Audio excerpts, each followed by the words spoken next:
So dito, ito na yung nakikita natin mga kapiksi na for some of you, parang medyo natatrap, no? Natatrap kayo sa, hindi naman kahirapan guys, pero parang medyo nahihirapan siguro sa pag-handle ng finances. Hindi ko guys nararamdaman na naghihirap kayo, no? Ang nararamdaman ko is medyo natatrap kayo sa pag-grow ng finances nyo. Kasi meron naman kayong source of income, pero hindi nyo lang siya mapalago, ganyan. So, sabi ko nga, kailangan ng effort, mga kapiksi, para mapalago yung inyong mga sources of income. So, ang maganda naman dito guys is nag-iisip kayo ng mga pamamaraan, no?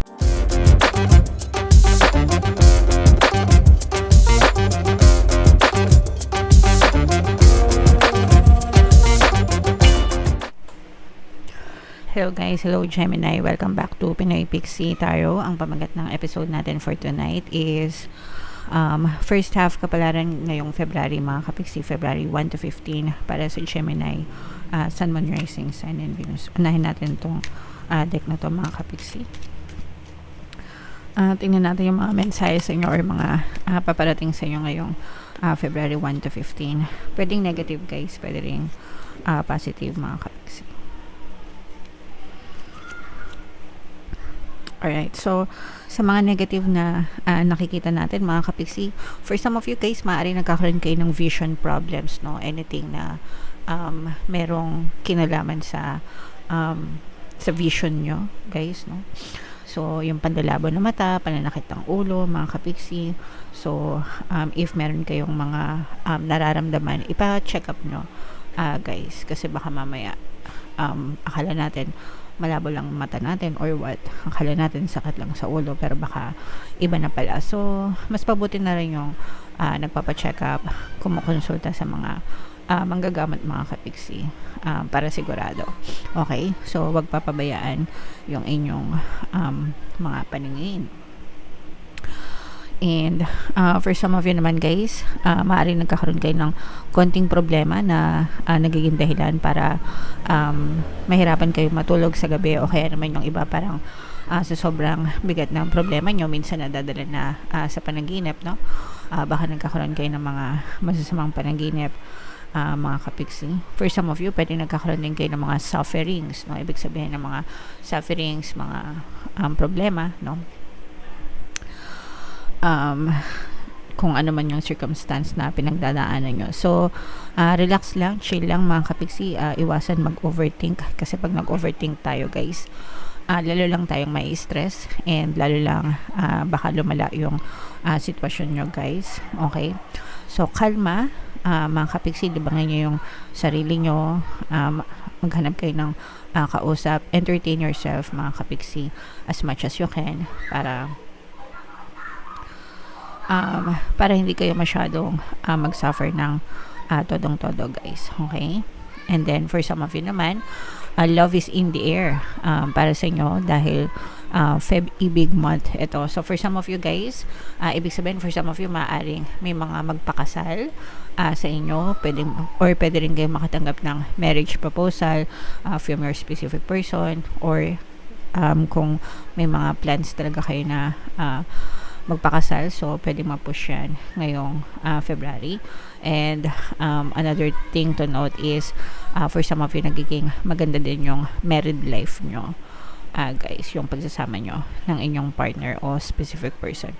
Very committed sa isa't isa, mga kapiksi. Okay?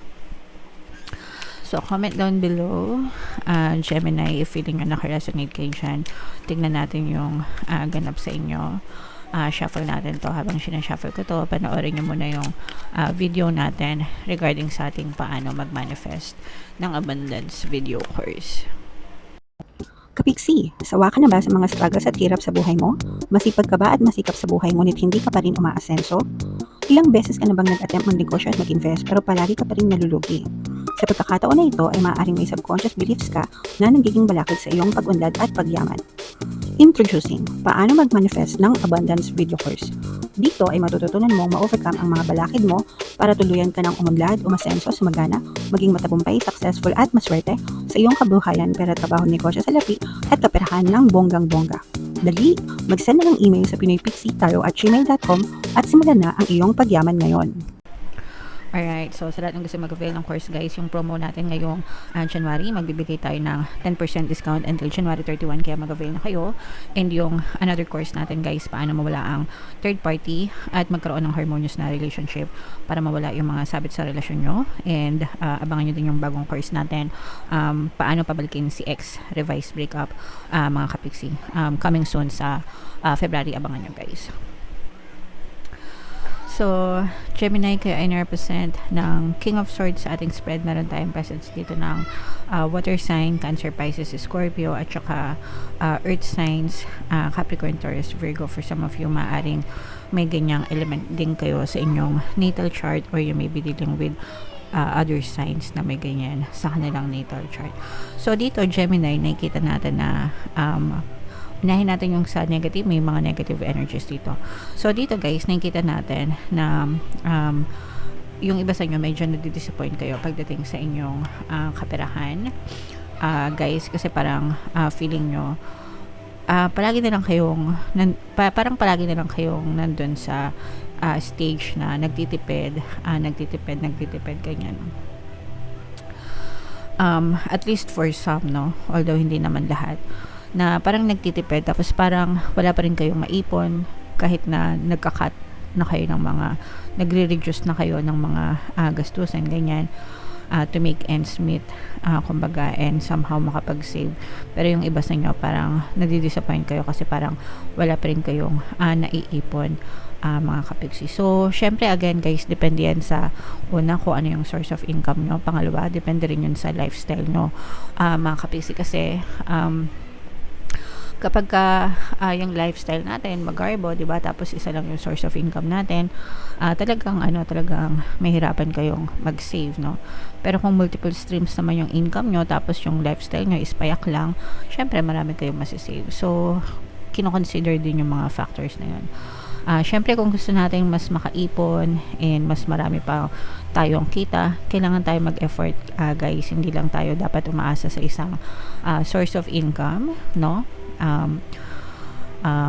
Kailangan meron tayong other sources of income, multiple sources, kahit maliliit lang, at least makakadagdag din yon, mga kapiksi. So you may want to consider that guys bago kayo magreklamo, bago kayo magreklamo sa buhay, bago kayo ma-disappoint, tanungin nyo muna yung sarili nyo, ginawa nyo na ba yung lahat, diba? Kasi kung hindi nyo naman ginagawa yung lahat, wag muna kayo magreklamo, mga kapiksi. Mag-effort muna kayo, okay? At saka wala din namang mangyayari sa buhay nyo pag nagreklamo kayo, lalo lang kayong madidisappoint, mga kapiksi, and it's a negative energy, so you're giving out more negative energy, okay?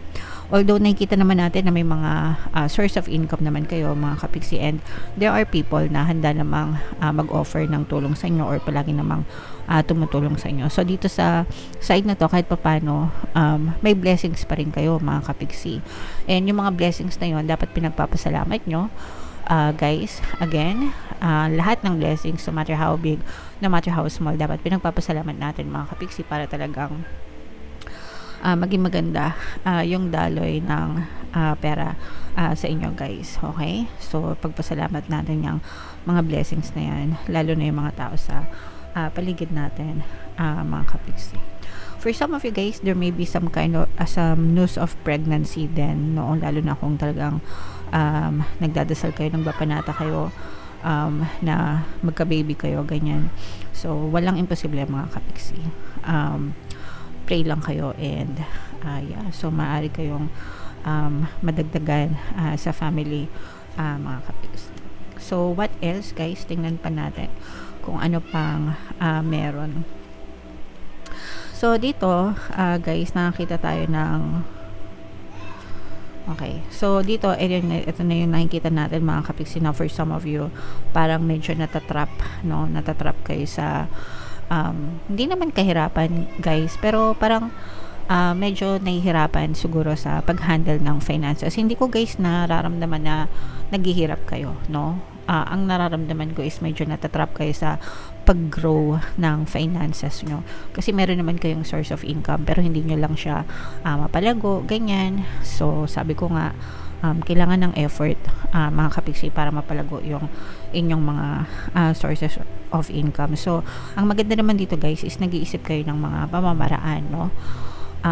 Kung paano siya mapapalago. So, syempre research mga kapiksi, and make sure na hinahanap nyo talaga is yung mga legit, no?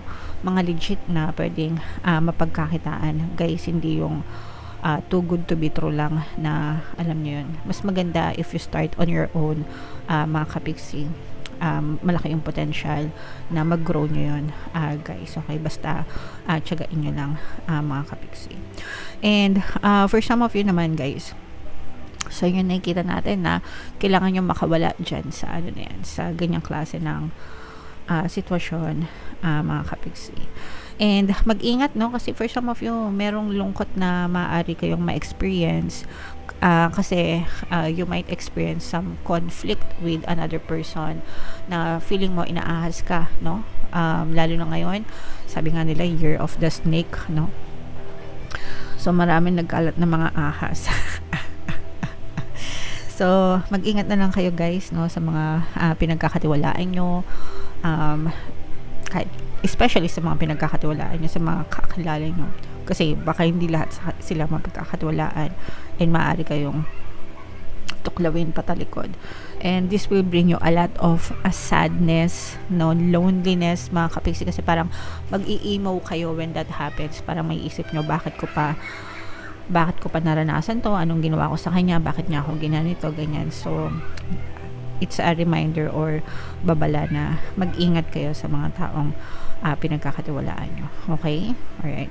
So medyo may pagka-nega ng konti yung inyong reading, mga kapiksi, pero ang nakita natin na positive sa inyo is may mga taong handang tumulong sa inyo, and be grateful sa mga blessings, guys, para mas lalong dumami yung blessings nyo sa buhay. Okay? Alright. So comment down below, Gemini, if feeling nyo naka-resonate kayo dyan. Tingnan natin yung additional message for you. Bunot lang tayo ng isang card. Relationship harmony. Ayan. So, kahit na may umaasa nyo, mga kapiksi, no, marami pa rin namang kayong mga ibang taong pwedeng mapagkatiwalaan. We angels are opening the hearts of everyone involved. Arguments and conflicts are being resolved now. So, mariresolve din itong mga conflict na to, mga kapiksi, especially kapag dumating yung season na nagkaahasan na. Pero wag nyo nang i-allow, no, na ahasin kayo, mga kapiksi. Kumbaga, protect yourself, no, from those people. Kaya nga, ang babala is mag-ingat sa mga pinagkakatiwalaan para hindi na kayo umabot sa punto na magkakaahasan pa, mga kapiksi. Pero with this message guys, no, kung meron man kayong conflict right now, existing na mga conflicts sa ibang tao sa relasyon nyo, maayos din yan. Your spirit guides, the divine spirits are helping you, mga kapiksi. Tinutulungan kayo para malampasan yung mga problema sa relasyon nyo guys. Okay? So at least ito, i-main nyo to sa comment section, harmonious relationship. Okay? Alright. So comment down below with Gemini if feeling nyo naka-resonate kayo. For more tarot readings, ito yung playlist nyo. Ito naman yung ating success stories ng paano mag-manifest ng abundance video course. Click here to subscribe guys. Ito yung ating mga pampaswerte subliminals. Thank you for liking, sharing, and subscribing. See you again next time. I love you all, mga kapiksi. Have a nice day. Bye-bye.